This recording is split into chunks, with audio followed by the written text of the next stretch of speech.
Welcome back. I want to go over three what I call deep sleepers, which are owned in less than 50% of ESPN leagues, which could help you this week in your fantasy football championship week if you're there. Good luck, or in DFS model. I also have a +1 of a player that's not necessarily a deep sleeper, but I feel is being overlooked. First player I want to go over is Tyron Johnson. I touted him last week, and he paid dividends for you if you did start him with a total of 12 fantasy points. And here's why I'm pushing for him this week as well.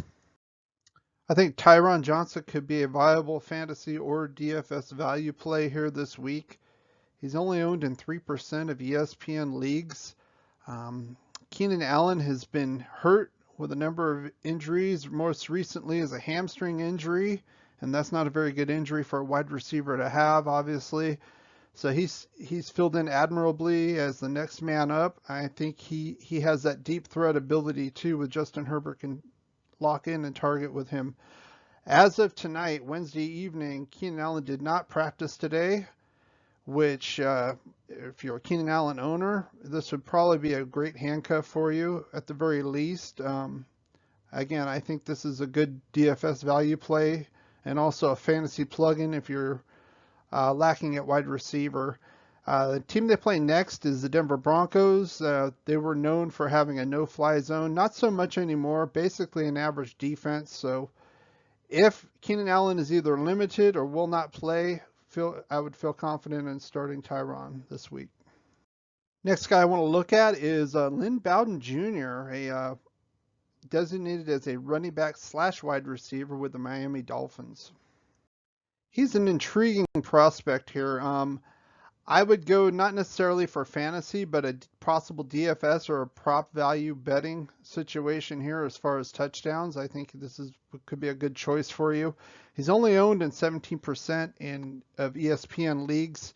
What he is basically a spark plug. He's a utility type player. He came out this year as a rookie from Kentucky at the quarterback position, but he can play running back and wide receiver as well.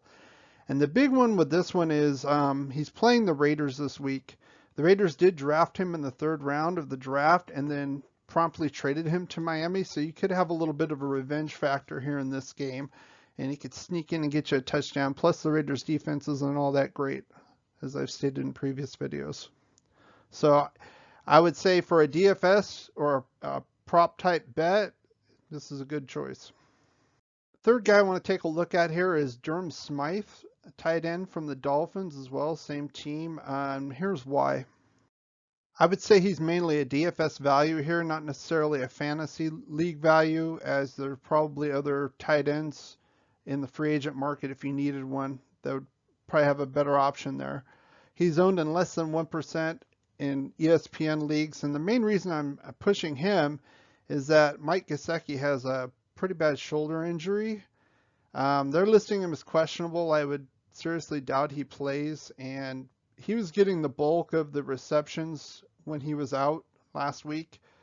They do play the Raiders, and like I've said in my previous videos, the Raiders pass defense is horrific, especially against the tight ends.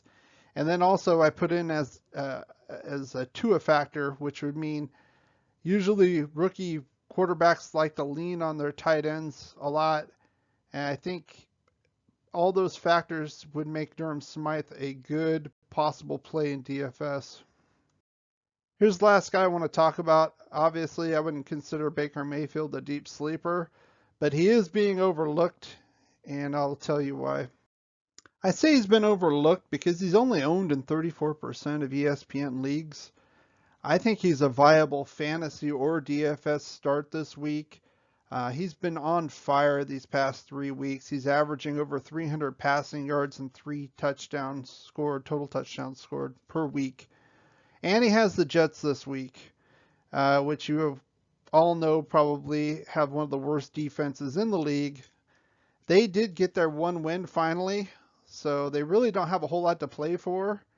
And what I would say is their best defensive player, Quentin Williams, is now out for the rest of the season with a neck injury.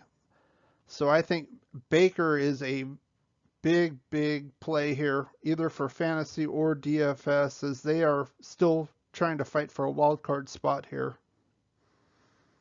If you enjoyed this video, please give it a thumbs up, share, subscribe, and leave your comments below. Thanks for watching, and good luck this week.